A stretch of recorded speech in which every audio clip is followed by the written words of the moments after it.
Ito yung Travel 1.5 ng Anta. PG7 yung midsole niya. So, ito yung second generation ng Travel series. Ang gustong-gusto ko dito yung shape niya, yung design. Okay? For me, tamang-tama yung proportion niya, yung kapal sa midfoot, yung kapal sa rear, ganda. Tamang-tama lang yung kapal niya. And yung design nito, parang may ano ng hangin or yung wave. Tignan nyo.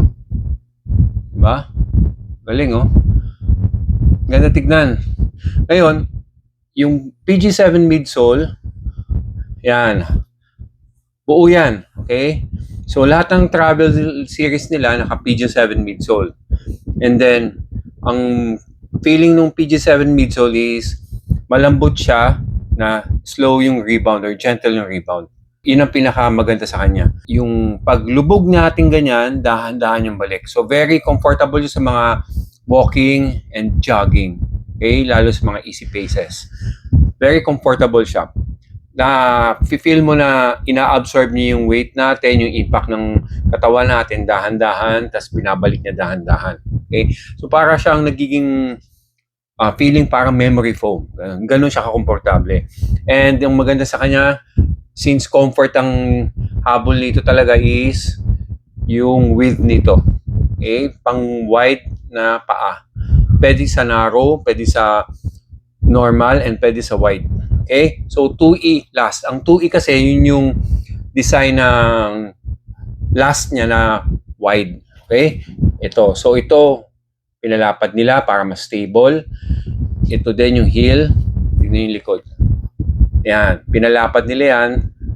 Okay? Compare dun sa paa natin dito, ito yung mas malapad yung ilalim. So, mas wide siya, mas stable, para pag land natin, hindi mauga. Okay? Hindi tayo unstable. Ganun din yung sa harap, mas pinalapad nila tong part na to. Okay? So, yung comfort nito talagang prioritize nila para sa, kung let's say, gusto mong magmamakapal na medyas, pwede to. Okay? This is true to size. So, if you're getting your usual size sa ibang brands or sa ibang models, ganun din dito. Tapos, yung heel collar, yung foam dito, okay, moderate yung thickness. So, komportable siya kasi nga mas makapal siya than the usual na thickness ng mga sapatos. And then, firming dito.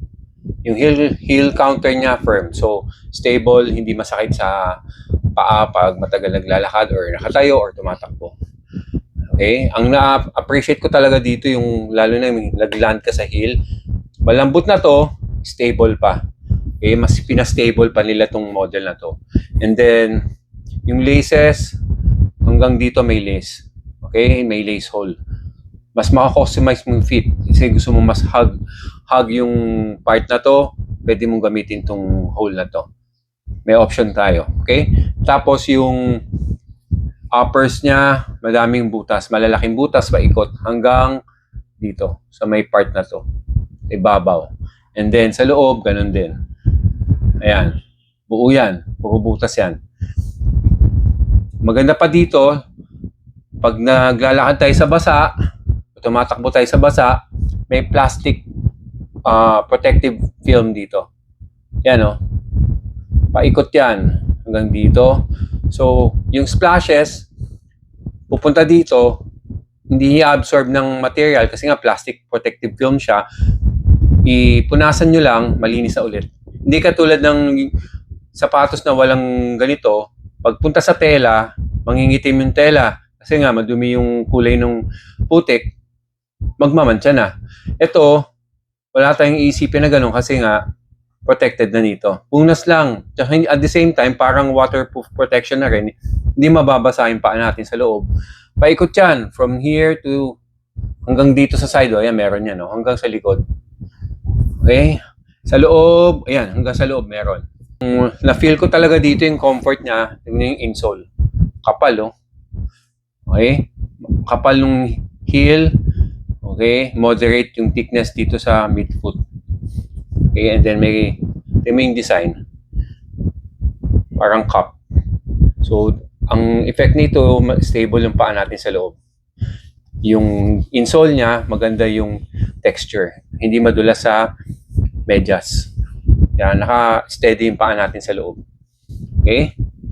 Ganda ng finish. Tapos, nilagyan pa nila ng extra foam na yellow. Yan, yung yellow na yan, extra foam yan ha.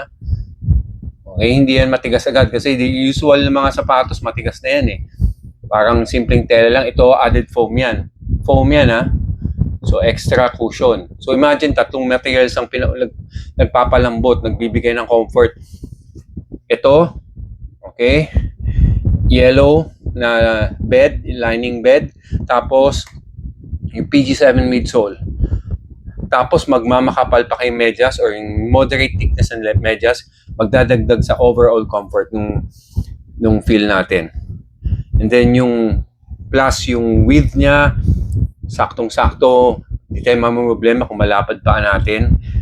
Okay, so ako, malapad ang paa ko, kaya talagang ang ginagamit ko talaga, lalo na pag sa mga long runs, walking, easy runs, travel talaga, or yung anta. May float din ako, gusto ko rin yung float.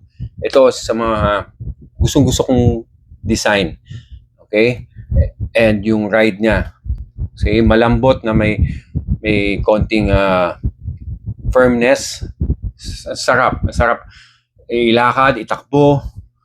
Tapos pinalapad pa nila yung rubber outsole yan, yung black na yan. Okay, dinamihan nila yung coverage para mas durable din.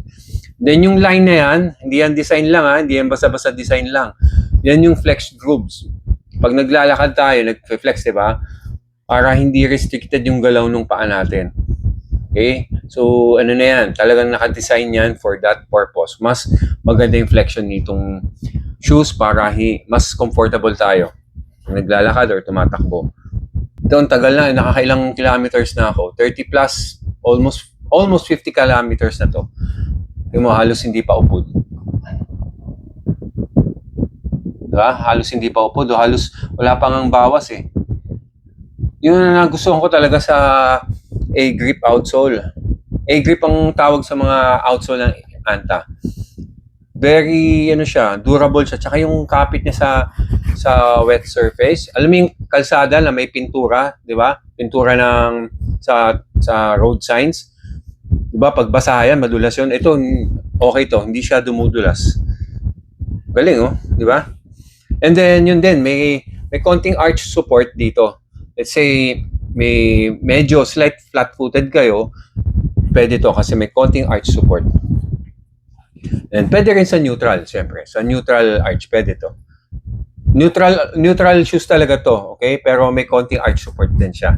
Kaya okay siya. So, yung paa natin, mas stable. Okay? Hindi siya gumaganyan. Hindi bumabagsak yung paa natin. Yun. Kaya, yun nga, talagang, I have to be honest, this is one of my favorite colorway, favorite shape. Okay? Very honest ako dito kasi I don't know, parang nakuha ng Anta yung gusto ko sa sapatos eh. Tamang-tama yung flow nung design niya, tama-tama yung proportion nung midsole dun sa top, upper. Tapos ang ganda ng finish nito. Ano yan, no? Parang suede finish, gray, classy, di ba? Tapos, yan, hindi dumihin kasi dark gray, hindi siya dumihin. Meron ding ibang colors actually, hindi lang ito. Madami pang colors yung Travel 1.5. May mga pang babae rin, iba pa yung pang babae, iba yung pang lalaki. Ilalagay ko dyan sa yellow basket. Check nyo na lang yung mga colors na gusto nyo. May pang lalaki, may pang babae. Kung may questions kayo, pwede kayong suggest or tanungin. Pwede nyo yung comment ngayon dyan sa video. Okay? And then, I'll do my best to answer them. Thank you.